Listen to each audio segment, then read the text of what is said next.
Kami juga ingin mengetahui bagaimana sindikat ataupun juga jaringan perdagangan orang, terutama terkait dengan pekerjaan yang dijalankan secara online di Kamboja. Kami sudah bersama Kanit 2 Subdit 3 Direktorat Tindak Pidana PPA dan PPO Bareskrim Polri AKBP Beri STSIK MH. Selamat pagi Pak Beri. Selamat pagi Mbak Rizky, salam sehat selalu. Iya, ini saya benar ya menyebutnya Pak Beri ya, atau ada panggilan lain? Ya, betul. Oke. Dengan Pak Beri, betul ya. Iya, Pak Beri mungkin boleh diceritakan kronologinya terlebih dahulu bagaimana akhirnya ratusan WNI ini bisa dipulangkan dari Kamboja dan ada proses-proses negosiasi kah selama kepulangan mereka? Oke, terima kasih Mbak Rizky. Jadi pemulangan warga negara Indonesia dari Kamboja ini secara besar-besaran memang bermula dari adanya desakan internasional ya kepada pemerintah Kamboja terkait dengan maraknya penipuan online atau penipuan daring yang terjadi.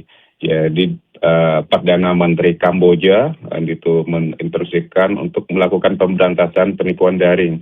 Nah, dari instruksi inilah aparat pemerintah Kamboja memang saat ini sangat mengintensifkan upaya pemberantasan sindikat di seluruh wilayah Kamboja, termasuk juga Myanmar. Nah, dilakukan beberapa penangkapan yang sudah dilakukan di Kamboja. Nah, kejadian ini membuat para sindikat ini membubarkan diri dan membiarkan sebagian besar seluruh pekerjanya kabur atau keluar. Nah, pekerjanya ini banyak dari beberapa negara, salah satunya dari warga negara Indonesia. Nah, dengan ada kejadian ini, maka warga negara Indonesia secara berbondong-bondong datang ke KBRI untuk melaporkan dan meminta untuk segera dipulangkan ke Indonesia. Secara kronologinya begitu, Mbak. Oke, jadi ada dorongan ya memang yang meminta agar dipulangkan dalam waktu dekat begitu? Ya, jadi memang dengan adanya operasi besar-besaran ini ya, karena memang warga negara kita yang bekerja di sektor sana tidak punya tempat lagi sehingga menuntut untuk segera dipulangkan. Nah, saat ini memang sudah ditangani oleh KBRI Phnom Penh, jumlahnya sangat besar sekali. Nah, ini memang dalam tahapan proses menunggu antrian proses pemulangan karena beberapa warga negara ini belum paspornya ada yang masih di pihak perusahaan sehingga harus melalui tahapan penerbitan SPLP kembali oleh pihak KBRI. Oke, kalau dilihat ya sejauh ini Pak Beri, dari hasil-hasil penyelidikan kabarnya mereka ini kan direkrut melalui medsos ya. Seperti apa sih bentuk-bentuk persuasinya, tawaran-tawarannya mungkin sebagai bahan informasi bagi para pendengar. Oh iya, memang hasil penyelidikan kita sudah melakukan beberapa asesmen dari pihak KBRI juga melakukan asesmen. Sebagian besar ini mendapatkan tawaran pekerjaan melalui media sosial. Mungkin saya sebutkan ya, sebagian besar ini melalui medsos Facebook dan berlanjut di Telegram.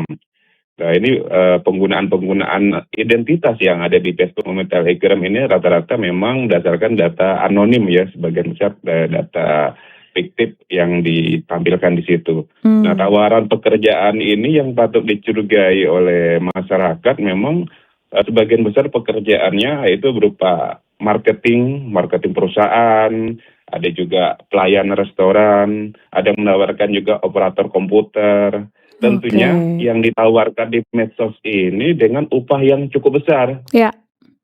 Nah, gitu. Jadi mungkin kalau kita salah satu ciri-cirinya di sini dia tawarannya upah cukup besar. Tidak mencantumkan nama perusahaan, Mbak. Jadi tidak ada perusahaan yang dituliskan di sana, dia hanya menunjukkan ada tawaran pekerjaan. Kemudian dalam proses perekrutan itu tidak ada proses permintaan salinan ijazah atau kompetensi yang disahkan. Kemudian tidak ada juga namanya kontrak kerja. Jadi ketika masyarakat melihat iklan atau tawaran melalui medsos ini, mereka hanya menghubungi melalui Telegram dan semua dokumen-dokumen disiapkan oleh jaringan ini. Jadi masyarakat Oke. yang tertarik sudah langsung hanya menyerahkan data KTP dan sudah proses pemberangkatannya sudah disiapkan semua gitu. Oke. Jadi Oke. Kalau misalnya dari sisi perekrutnya sudah teridentifikasi apakah ini jaringan luar negeri saja di Kamboja atau ada kaitannya juga dengan para pelakunya di Indonesia? Iya, jadi begini Pak, jadi hasil asesmen yang kita lakukan kepada beberapa yang sudah dipulangkan memang sampai saat ini sekitar akhir Januari itu ada 249 ya. Nah sampai di bulan Februari ini ada sekitar 99 juga sudah dipulangkan. Dari hasil asesmen yang kita dapatkan memang untuk jaringan perekrut yang ada di Indonesia memang kita sangat mengalami kendala karena minimnya keterangan yang diberikan oleh warga negara Indonesia yang dipulangkan ini, WNIB kita sebutkan ya. Oke. Dan alat buktinya itu tidak ada semua Mbak. Jadi untuk alat bukti seperti handphone dalam pada saat pemberangkatan sampai saat dia bekerja di sana itu sudah tidak ada semua, sudah hancur ibaratnya. Jadi pulang pun dengan HP baru, kemudian dokumen-dokumen yang dimiliki juga sudah tidak ada semua, sehingga kita sangat kesulitan untuk mendapatkan untuk pelaku yang ada di Indonesia maupun yang ada di luar. Oke, nah tapi sejauh ini ya ketika kasus ini ditangani oleh lintas negara, ada kerjasama khususkah antara Indonesia dan Kamboja khususnya untuk bisa dikaitkan ini dengan TPPO? Ya, jadi selama penanganan kasus ini memang kita mengintensifkan untuk kerjasama dan koordinasi tentunya juga dari Polri sendiri melalui Diphobinter dan kita juga aktif dengan pihak KBRI, Dubes di Kamboja terkait dengan sharing informasi, hasil asesmen dan kebutuhan data yang kita saling koordinasikan. Jadi memang saat ini juga hampir setiap hari kita memonitor untuk kegiatan pemulangan. Kita juga membentuk ada WA masih banyak ya Pak Beri? Oh masih banyak. Jadi akan ada gelombang-gelombang selanjutnya ya yang pulang ke tanah air? Betul, jadi memang banyak sekali kemarin itu hampir 3.000 ya, mungkin dari 3.000 lebih. Sementara ini baru dipulangkan sekitar 300-an ya. Jadi masih dalam proses persiapan pemulangan, nanti akan ada proses pemulangan besar-besaran. Tentunya kita akan menunggu informasi dari pihak KBRI yang aktif menginformasikan dalam proses pemulangan.